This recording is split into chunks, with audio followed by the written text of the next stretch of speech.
Hello ಸ್ನೇಹಿತರೆ, ನಿಮಗೆ ಇದ್ರ ಬಗ್ಗೆ ಗೊತ್ತಿದೆ ಅಲ್ಲ, ಇದು ಸೀಬೆಕಾಯಿ. ಸಾಧಾರಣವಾಗಿ ಇದಕ್ಕೆ ಬೇರೆ ಬೇರೆ ಕಡೆ ಬೇರೆ ಬೇರೆ ಹೆಸರಲ್ಲಿ ಹೇಳ್ತಾರೆ. ಇದು ನಾರ್ಮಲ್ ಆಗಿರೋವಂಥ ಸೀಬೆಕಾಯಿ. ನಾನು ನಿಮಗೆ ಇದರಲ್ಲೇ ಇವತ್ತು ಹೊಸ ವೆರೈಟಿ ಒಂದು ತೋರಿಸ್ತೇನೆ. ಇದು ನರ್ಸರಿಗಳಲ್ಲಿ ಸಿಗುತ್ತೆ ನಿಮಗೆ. ಇದು ಕ್ರಾಸ್ ಬೀಡ್ ಅಂತ ಕೂಡ ಹೇಳ್ಬೋದು. ಇರಿ, ಹಣ್ಣಾಗಿದೆಯಾ? ಹಣ್ಣಾಗಿದೆ. ನೋಡಿ, ಕೆಳಗಡೆ ಎಲ್ಲ ಬಿದ್ದಿದೆ ರೆಡ್ ಕಲರು. ಇಲ್ಲಿ ಈ ರೀತಿ ಇರುತ್ತೆ. ಆ್ಯಕ್ಚುಲಿ ಇದು ಕೂಡ ಸೀಬೆಹಣ್ಣು.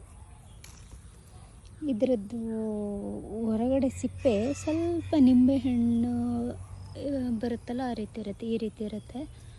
ಇದು ಓಪನ್ ಮಾಡಿ ತೋರಿಸ್ಲಾ? ಒಳಗಡೆ ಈ ರೀತಿ ಇರುತ್ತೆ. ಇದು ನಿಂಬೆಹಣ್ಣು ಮತ್ತು ಸೀಬೆಕಾಯಿ ಎರಡನ್ನೂ ಕಸಿ ಮಾಡಿರೋಂಥ ಗಿಡ. ಟೇಸ್ಟ್ ಕೂಡ ಹುಳಿ ಹುಳಿಯಾಗಿರುತ್ತೆ. ಹೀಗೆ ಹಣ್ಣಾದರೆ ಇದು ಇನ್ನೂ ಸ್ವಲ್ಪ ರೆಡ್ ಆಗುತ್ತೆ. ಇಲ್ಲಿದೆ ನೋಡಿ, ಇಲ್ಲಿ ಮೇಲೆಲ್ಲ ಇದೆಲ್ಲ ಈ ರೀತಿ. ಇದು ಹಣ್ಣಾದರೆ ಇದು ಸ್ವಲ್ಪ ಈ ಕಚ್ಚಾ ಮ್ಯಾಂಗೋ ಅಥವಾ ನಾವು ಕಸಿ ಮಾವಿನ ಹಣ್ಣು ಅಂತೀವಲ್ಲ, ಆ ಥರ ಟೇಸ್ಟಲ್ಲಿ ಸಿಗುತ್ತೆ. ಇದಕ್ಕೆ ಒರಿಜಿನಲಾಗಿ ಏನು ಹೆಸರು ಅಂತ ನನಗೂ ಗೊತ್ತಿಲ್ಲ. ನಿಮಗೇನಾದ್ರು ಗೊತ್ತಿದ್ದರೆ ಒಮ್ಮೆ ಕಮೆಂಟ್ನಲ್ಲಿ ತಿಳಿಸಿ.